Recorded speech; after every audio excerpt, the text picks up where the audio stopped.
Hello everyone. Welcome to Dr. Rajkumar Academy. Welcome to the session on 8/11/2022 guys. So as you're all aware, we are analyzing the newspapers and all, but many students are giving us the messages regularly asking for newspaper we are able to complete soon. But what exactly we need to do to ensure that we are in a position to complete the static portions as well.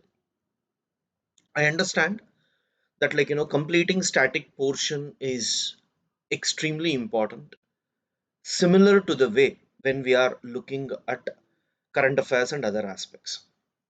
And I always suggest people one important aspect, that is ensure at least there is three revisions before you complete your prelims.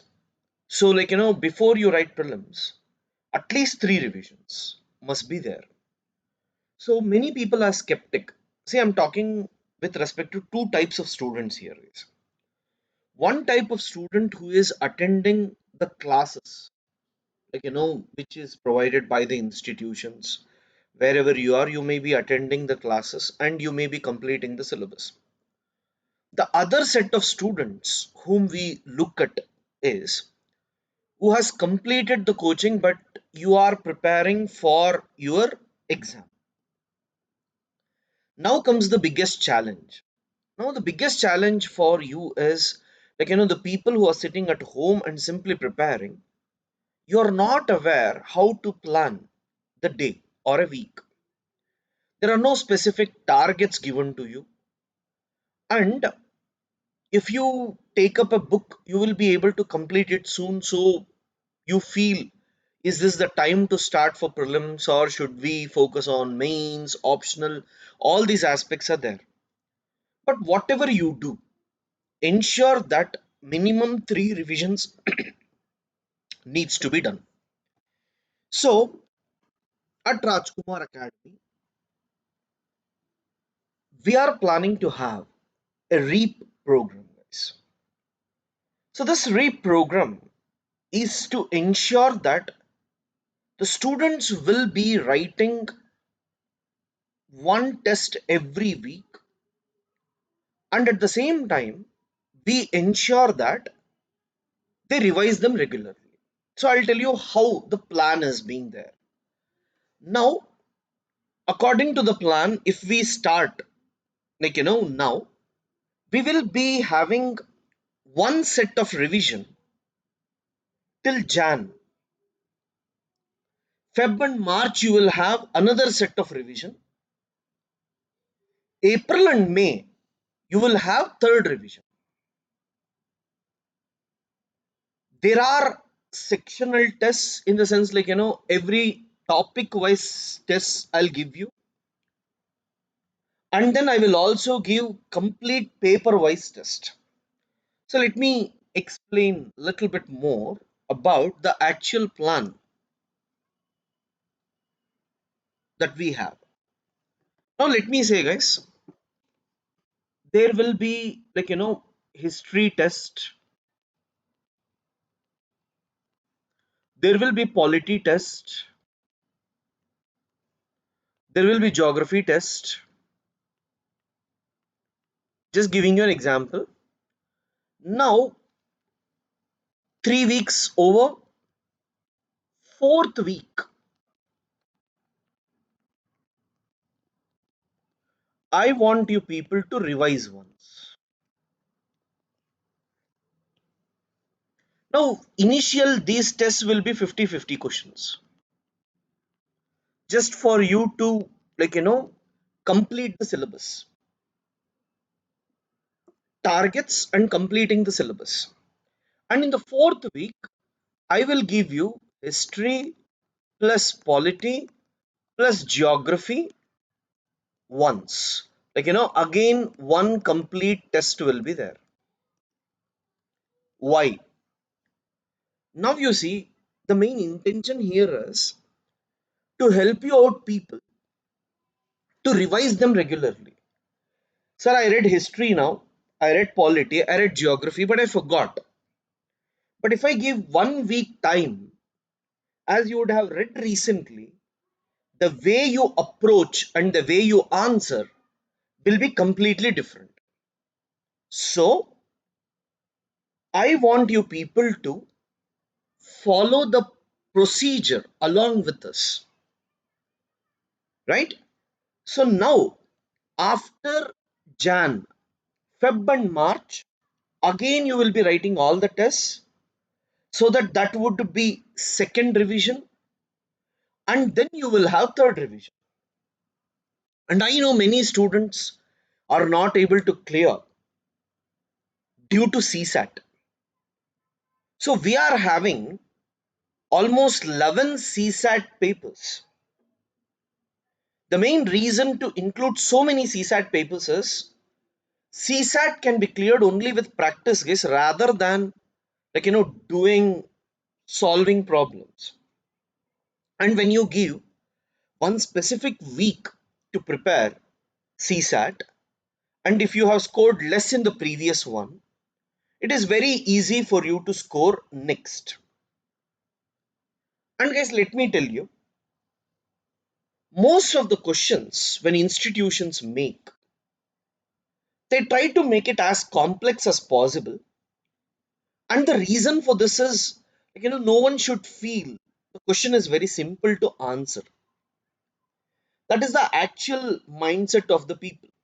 That when we are setting questions, we feel the questions must be difficult, that the student should think it's not easy to answer. But if you look at UPSC, they ask you very simple questions sometimes. When is summer solstice? First half of June, second half of June. What is a state? What is 10th? What do you call as schedule? So when you look at those questions, you feel, Arey, these are all simple questions, I know. So basically, if you analyze the overall UPSC paper as well, there will be approximately 30 to 40 questions which are easy for a student who is preparing for the exam. Maybe for outsiders it would be difficult, but for you, if you have prepared, I don't think that must be difficult. So the questions here are also made in such pattern. So if I'm giving you a test on ancient history, I'll be focusing more on the factual type of questions which UPSC asks and also analytical questions. But if I take ancient history, most of the questions are factual based rather than analytical based. So if you have 10 questions, 7 will be factual, 3 will be analytical. Now, in a test, if I make 50 questions analytical, students are focusing more on the analytical aspects rather than focusing on the factual aspects. So you should know how to approach every subject. And I will try to give you videos not to analyze the paper alone, but to tell you the approach of the subject once you deal with it. Because if you're scoring well, there is no need for you to change the strategy. But if you're not scoring well, how to score better in the exam, that needs to be done. So guys, the paper will be moderate to above average. We are not going to make it too difficult questions which will make students lose confidence. Tests are taken to build confidence, practice the way questions are asked rather than losing confidence. So over a period of time, as we move towards Feb, March, April, May, the difficulty level also keeps on increasing, which would be not easy for the students to answer directly. There, the analytical skills and all would come into picture. So, this test series is done in a systematic manner where the main focus of us is to ensure that you people will be studying these topics in a systematic manner, have three revisions, and ensure prelims you're clearing. And in between, if you are writing any mains type of questions, like previous year questions or so, if you're taking and writing, we will help you to evaluate. So that shouldn't be difficult. And complete mains oriented serious answer writing will be done post prelims case, because we have seen the quality of the answers which students write with respect to mains is very less before prelims, but once the prelims is over, the quality, the focus will be more. Now your people will be focusing more on content, so we thought it is better for us to move towards this, where the prelims will be focused till May, right? So guys, it's uh, at an affordable price. As you're aware, Rajkumar Academy always provides at affordable prices, so that the any student must not miss out just because of the monetary aspect. So we will be providing you all India ranks. There are both online and offline. People who are in Bangalore can come to the center and write so that you have offline experience. And people who are not in Bangalore, ensure that you are going for online at a prescribed time so that you have the seriousness of this. Fine, guys. So these are some of the points that I wanted to tell in the beginning. Uh, let's quickly get into the paper now.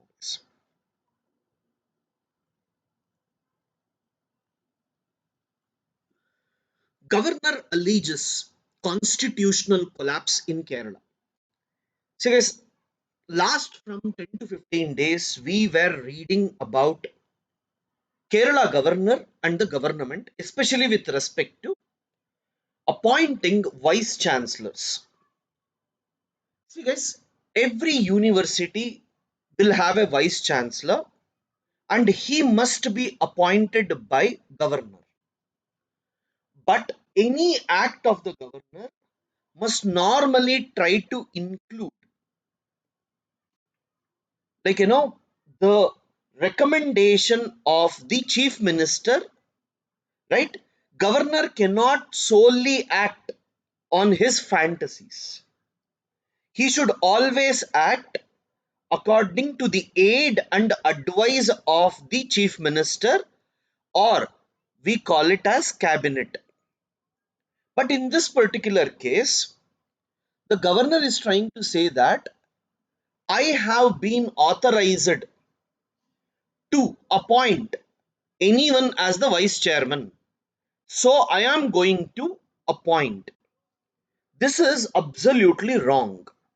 This is violating the governor and the state government's relation. So I want you people to open Lakshmikant, read the specific topic once. Fine, guys.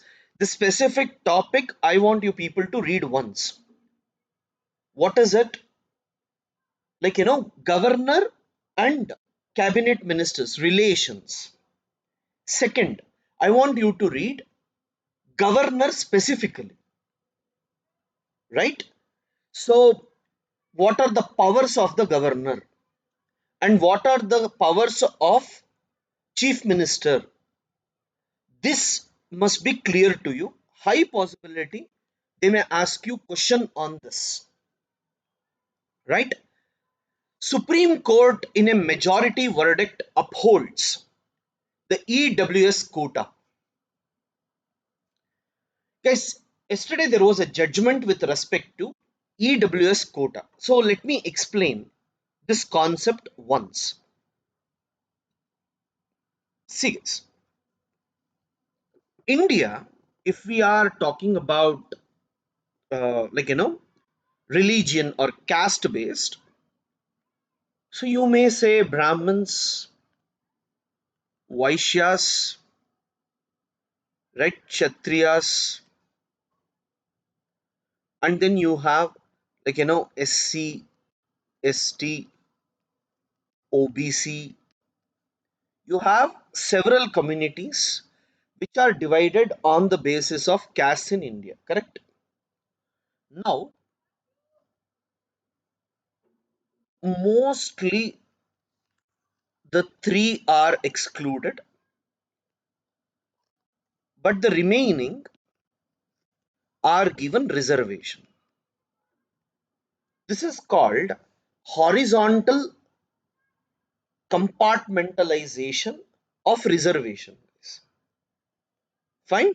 So I'm giving on the, like, if I take a community horizontally, I'm dividing them. Okay, all OBCs you come, SC, ST you come, Brahmins you are, or general category you come. This was what we used to do it as, horizontal compartmentalization of the reservation. So now what are we doing? We are going for vertical compartmentalization. Fine. So what is this vertical compartmentalization that we are doing now? It is the first most important thing is on the basis of income. So let us say poor, right? So above poor, or I can call this as below poverty line, above poverty line, then you will have middle class,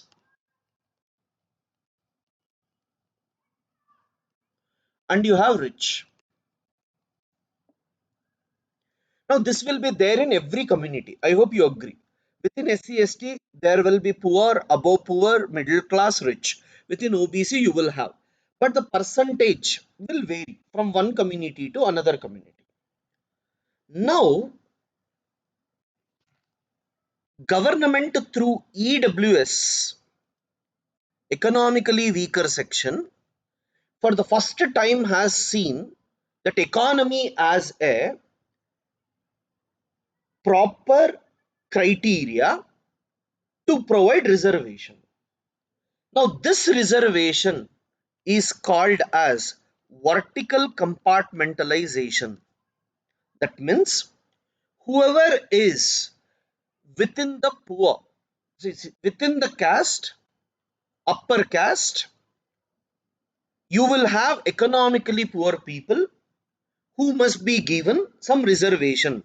So in, SC ST, you have, however you are, whether you are poor, above poor, middle class, rich, doesn't matter, you will get complete reservation. In OBC also you have vertical compartmentalization, where they tell, if at all you belong to creamy layer, non creamy layer, reservation is based on that. So that is called as vertical compartmentalization. Now the question was, should we identify economically weaker section, and should we give reservation to these economically weaker section, was the biggest question that was there in front of everyone, guys. At that point of time, the case went to court. The court has formed five judge bench. Is the meaning of five judge bench basically means, see, if one judge or two or three judges, if they sit and give any decision, so if people are not comfortable, then it can go to five judge, nine judge, something like that. Now, in this particularly economically weaker sections case, we went for five judge bench, where three judges have told that economically weaker sections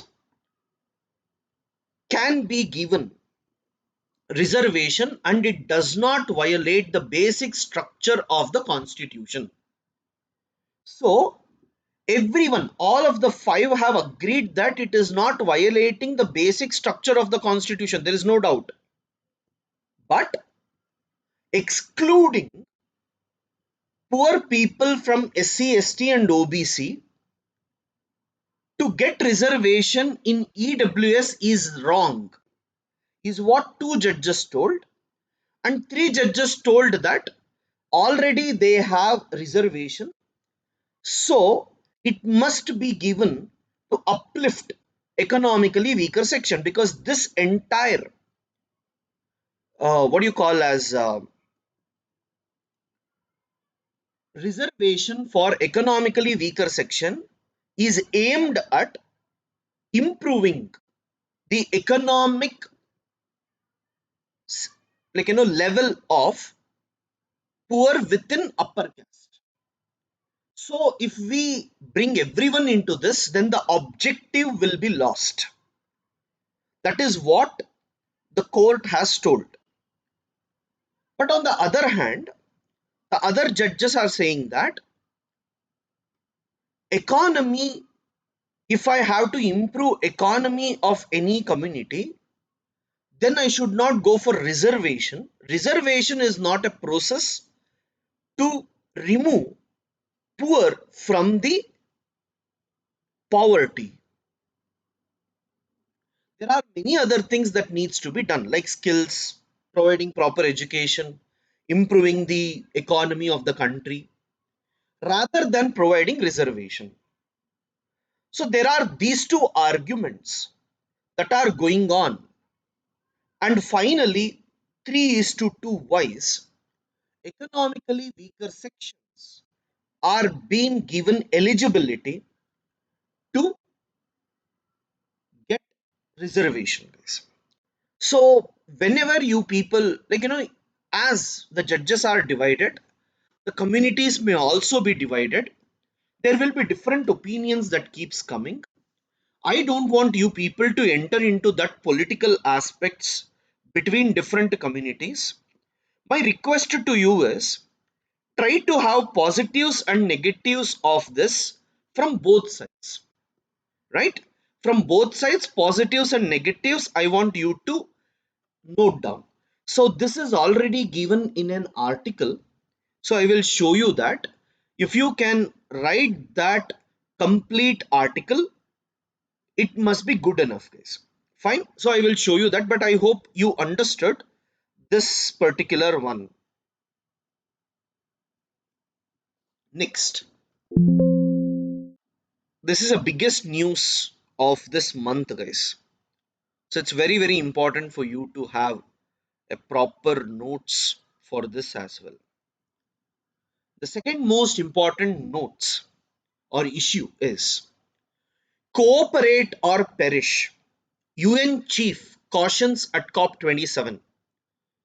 His United Nations chief, like Antonio Guterres, who visited India recently also, has told that it is time for the countries to cooperate or perish. Today, humanity has only one choice, and the choice is either to cooperate or to perish. Because if we don't come together and resolve the problem, we are going to perish. Many countries are going to suffer.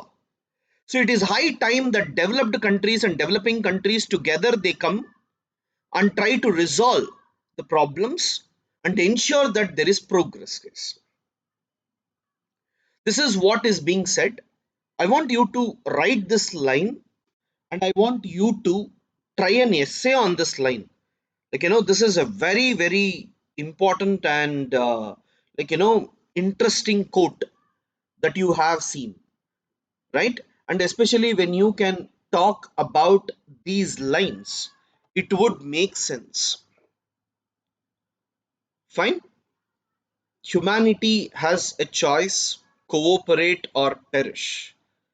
Use that line as much as possible.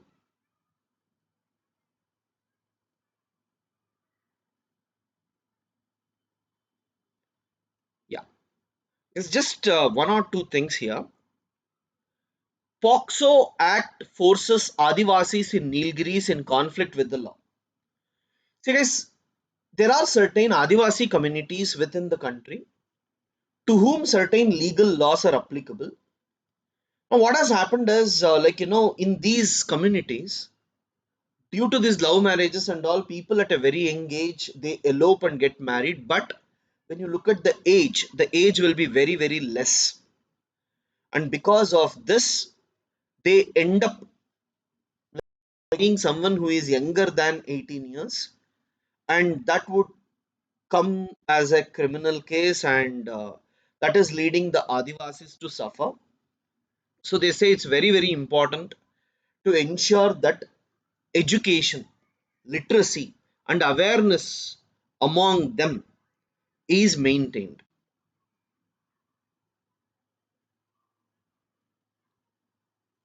Fine. Neela Kurinji withers, but tourist inflow continues.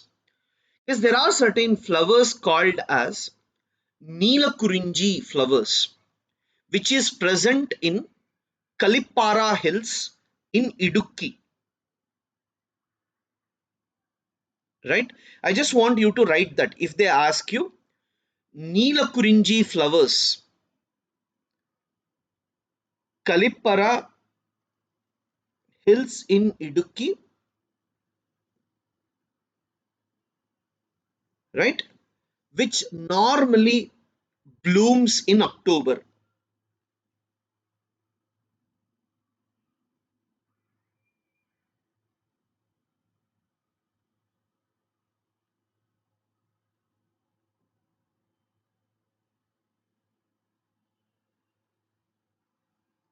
Fine.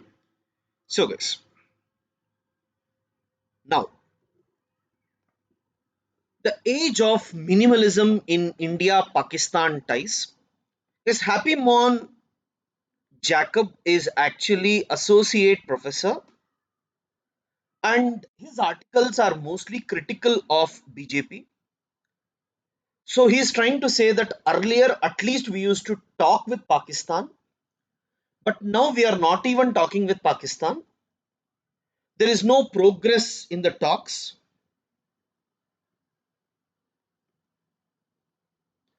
right? So not required, guys. Yeah, I was asking you to make notes from this economics exclusion. Fine. So I want you to cut this or make note somewhere, but it will be very, very helpful if you can write this article economics exclusion completely.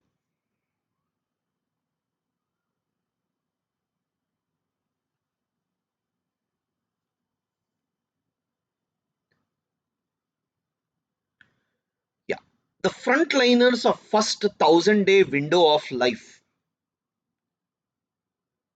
So it's not so important. Fine. They're talking about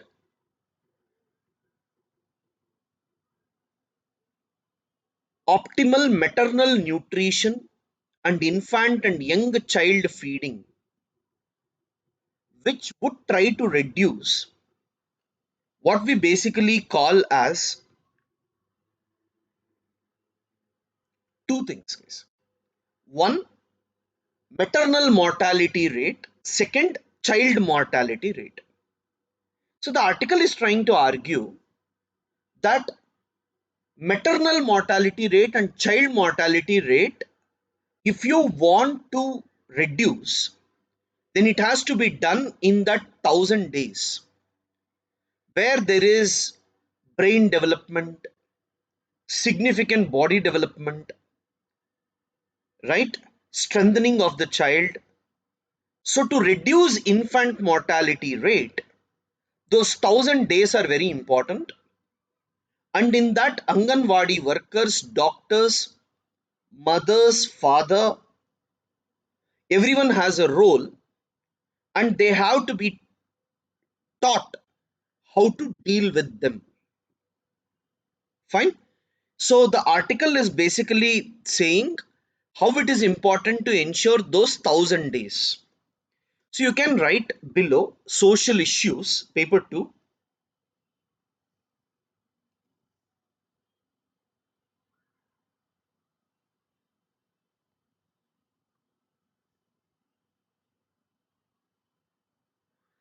Addressing, you write down, guys, addressing malnutrition both in mother, both in mother and infant is important to reduce child deaths and disease.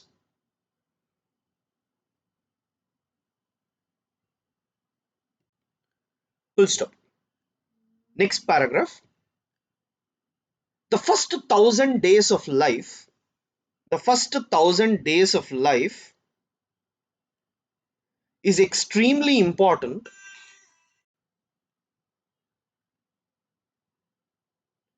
for development of child survival, lifelong health, and nutrition.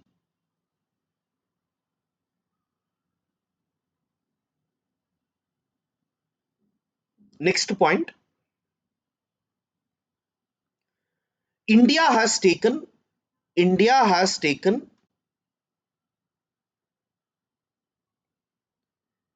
several measures to ensure this through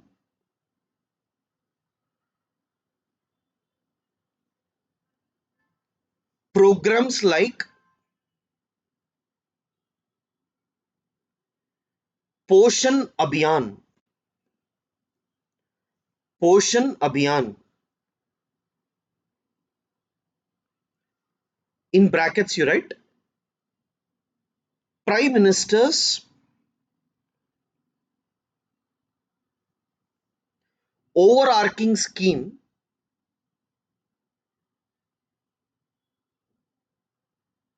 for holistic nourishment abhiyan.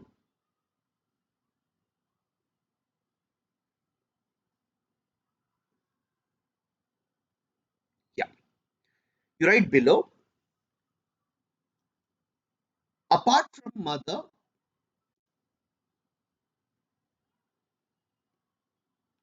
apart from mother,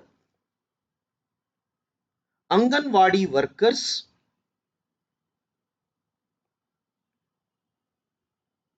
Asha workers,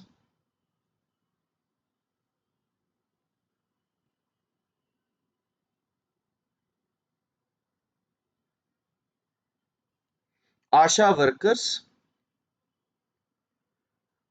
auxiliary nurse midwives, auxiliary nurse midwives, they play a very important role.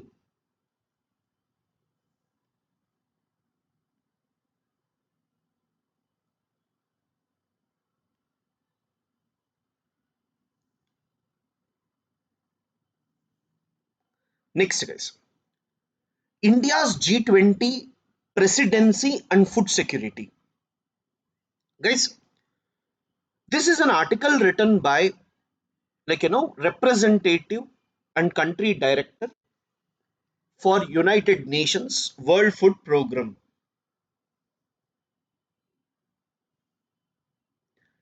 Now, what exactly this means, guys? The first most important thing is India has given the world a hope through green revolution that food security is possible to achieve through technological advancement. Initially, India focused on agriculture, and over a period of time, India started moving towards, livestock, husbandry, horticulture, fisheries, etc. And today, India is focusing more on ensuring nutrition of the people also. Even during COVID, through Pradhan Mantri Garib Kalyan Anna Yojana, India was able to reach out to many of the poor people.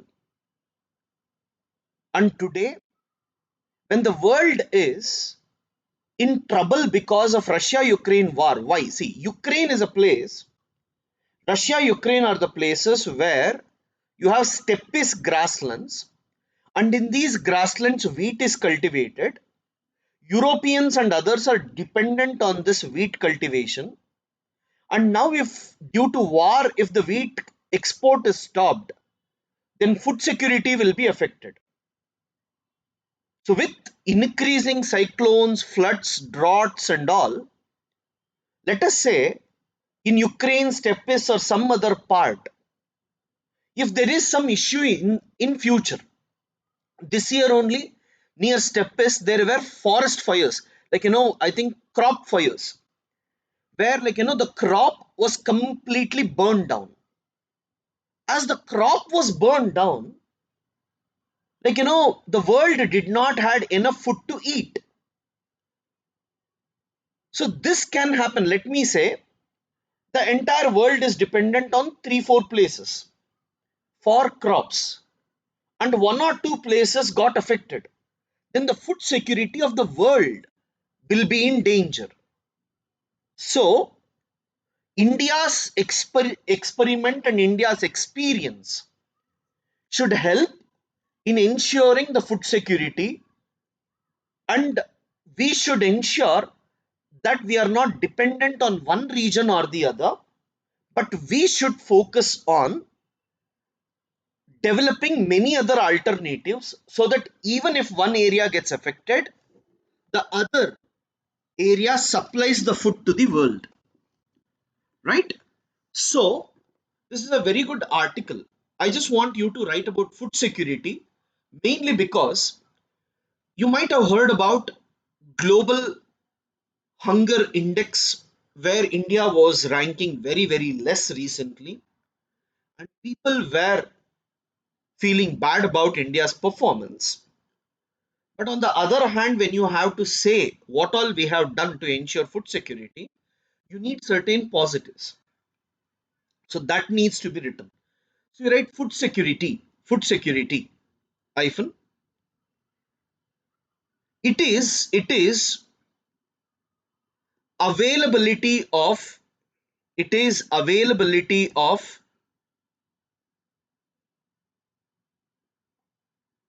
food to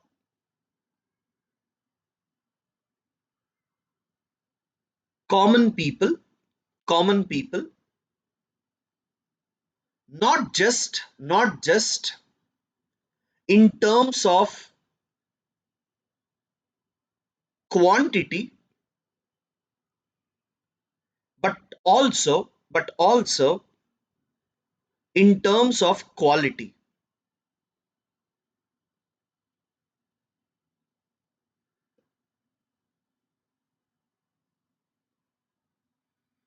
Next, you write, today the world is dependent on today the world is dependent on few areas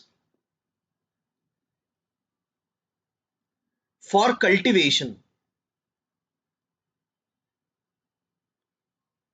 and due to climate change,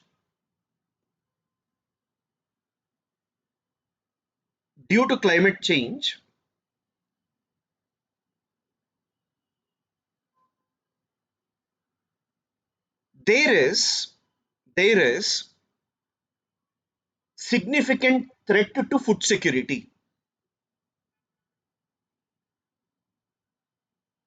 Full stop. Recently, as temperature increased, as temperature increased, crops were burnt. Crops were burnt due to due to wildfires.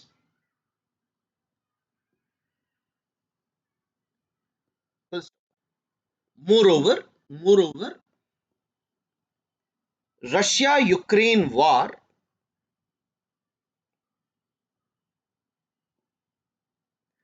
also has led to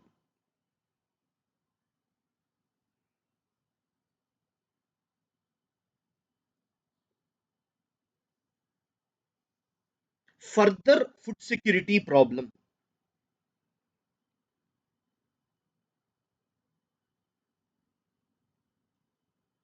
So it is very important. It is very important to increase food production. To increase food production. Next point. In 2021, in 2021, Matera Declaration, Matera Declaration, comma, G20 ministers recognized that poverty alleviation,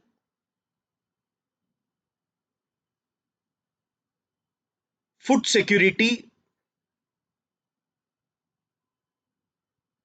and sustainable food systems are key to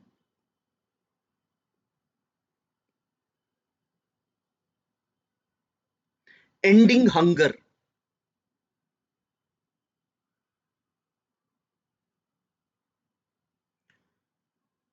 Full stop. India, India has contributed significantly for food security of the people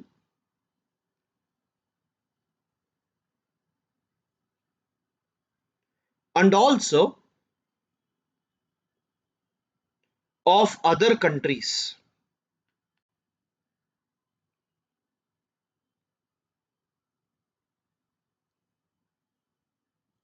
Fine, guys.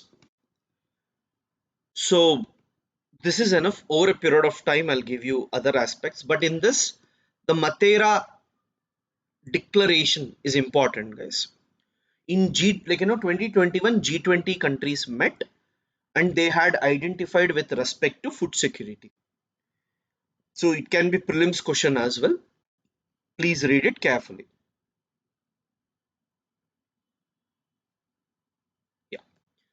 NPR needs to be updated again to incorporate changes due to birth, death, migration center. So guys, the central government has again brought the the issue of national population register, where we have to collect data about how many people have given birth or death, and there is migration. So we do not have proper data. But when they wanted to go, there was COVID, and there is also a fear that this present government wants to change the constitutional aspects because of this. Fine.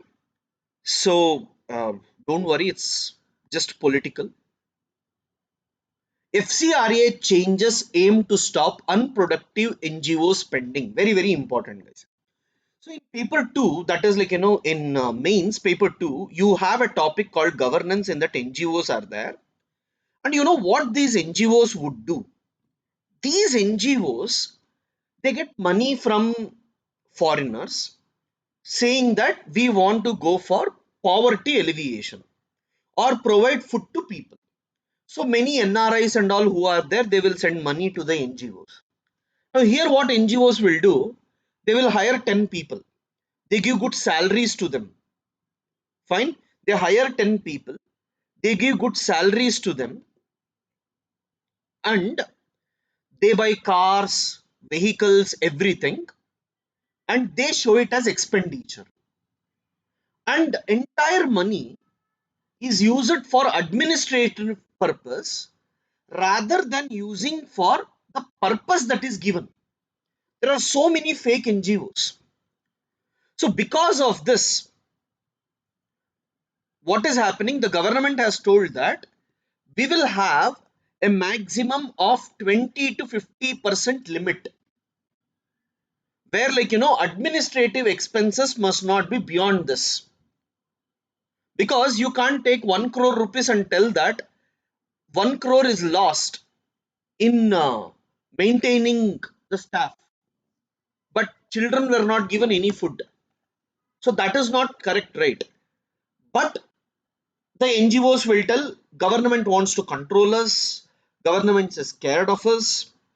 Here comes the problem, guys. What happens is, the NGOs which are good, which are really doing good, will have no problem in doing all these things. But the NGOs which are not doing good will try to use the opposition and say that the government is trying to control us. So this, and government also tries to control. It's not that that government won't control. So that case is also there. Gujarat High Court not required, Supreme Court acquits not required, AAP announces all these are not required, guys. Reservation policy cannot continue indefinitely, says Supreme Court. The court has also told that, in India under 104 amendment, right? We recently said that Anglo Indians no more will be given 2 seats in the Lok Sabha and all. Now they're saying that the reservation cannot be used for long time. It must be removed at some point of time, but politicians, politics, they're not interested in upholding or uplifting the poor people, but the politics still continue around this. So should we remove reservation or should we not remove reservation, again is a very big concept to look into. But the judgment given by this has led to several complications with respect to Tamil Nadu. Now in Tamil Nadu, what they have done, they have given 68% reservation, not to SC STs alone, even for OBCs and all together, which is crossing 50% mark. So Supreme Court with respect to reservation has told that 50% is the mark. Beyond 50% you should not give reservation. Then it is against the basic structure. But in our constitution there is a provision that if anything is placed in ninth schedule of the constitution, then judicial review, that is courts cannot interfere in that ninth schedule and look into the issue. Now Tamil Nadu smartly placed beyond 50% reservation in ninth schedule, so that what is going to happen, no one can question it. Now many other states, like in Maharashtra they're telling Marathas must be given, in Haryana Jats must be given. Now what is happening, even the well off is asking, put me in OBC, increase my reservation. Now if I add Marathas into existing OBC, the other OBC communities will feel Marathas are taking my share. So what government normally does is, for OBC if there is 30%, they will make it 40% and include Marathas. So 10% additionally Marathas will get. This is the actual thing that governments were doing. So Supreme Court told no, 50% is maximum. But a student questioned this in the court, because in Tamil Nadu there are other problems as well, guys. Uh, in library books, OBCs, SC, STs will get let's say more number of books, and general merit students, they can borrow only one book at a time. Guys, you make students to come into the school, and then you start differentiating in books, in behavior everywhere. That is wrong. If you want To uplift everyone, ensure that there is some sort of equality, at least in providing the books. So you may ask, sir, why should rich get the books? It's not wrong. No, you're just giving books. So even if you go sell the books, how much money will you make? So here comes the problem, guys.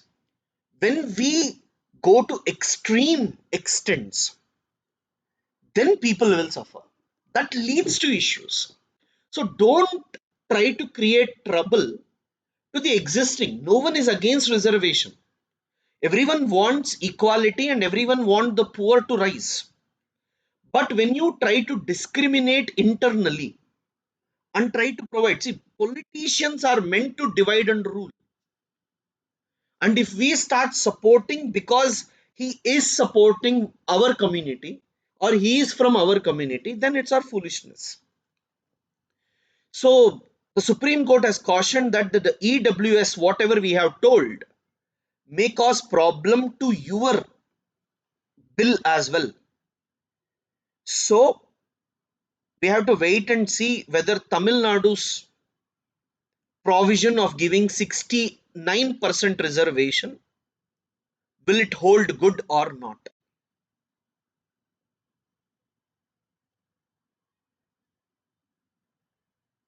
Yeah. Now guys, Jaishankar to meet Russian minister on Moscow visit. So here they are talking about what we call as he's about to meet, and whatever they have given is just they are thinking that these may be the talks, so not required. India asked China to ensure medical students training. See guys, approximately every year, some 1000 to 2000 students they go to China to do medicines, and they come to India and practice.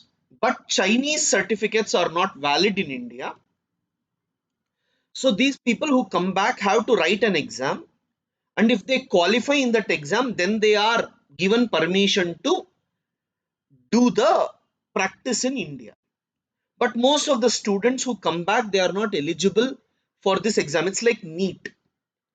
So India is asking China, please train the students in such a way that their standards are equal to Indian standards, and after completion of their medicine in China, they are able to practice in India effectively. Electoral bond scheme amended, sale from tomorrow. Yes, once in a while, the government and election commission will tell you can take electoral bonds. The electoral bonds will be given through SBI.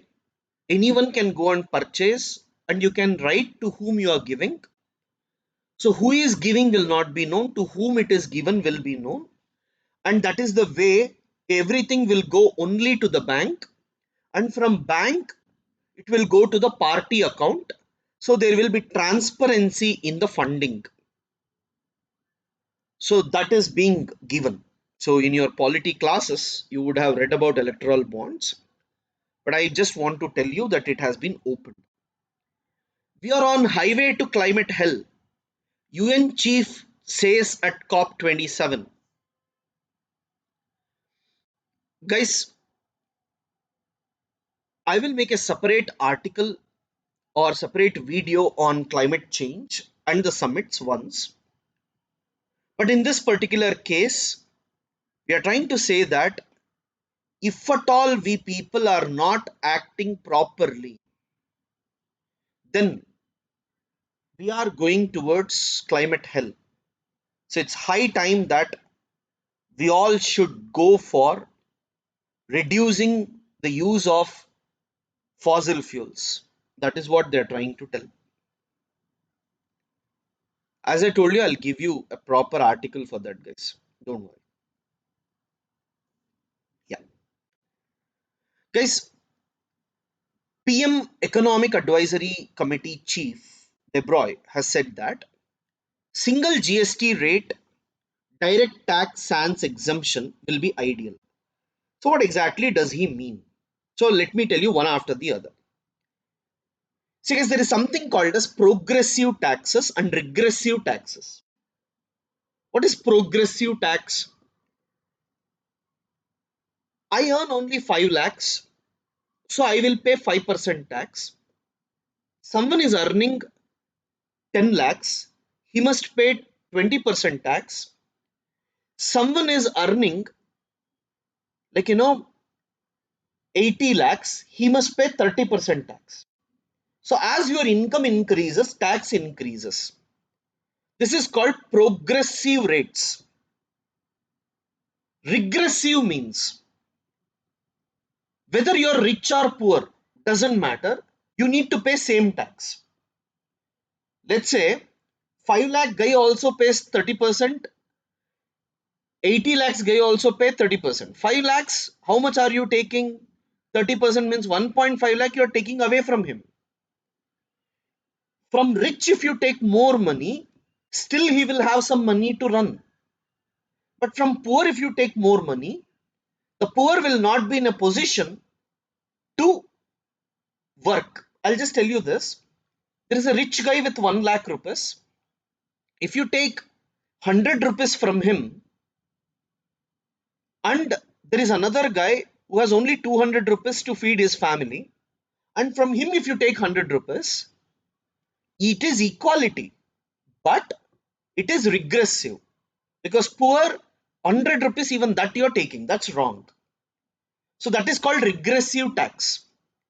In India, direct taxes are progressive taxes. Rich pay more, poor pay less. But indirect taxes like GST and all, no petrol, whether you are rich or poor, you have to pay same tax, right? Soap I will purchase, whether you're rich or poor, you have to pay same tax. So that is regressive tax. So in India, mostly indirect taxes are regressive, direct taxes are progressive. So he is actually trying to say that there are so many GSTs, 5%, 8%, 12% and all. Remove all those, have only one. Direct tax also reduce the complications, make people to understand simply and pay easily. Yes, all these are suggestions, so don't worry about them. If it is implemented, it's important. So I just want you to know about these two words, progressive and regressive. So guys, thank you, thanks a lot. And before I just conclude, just wanted to tell you again. So the course will be starting 13th November, guys. Even if you join 1 or 2 days late, still you can take the exams. So don't worry about it. So you can contact on the following numbers, or you can contact me. I will guide you through how exactly you need to uh, go for this. I have given the contact number before. I'll give you once again,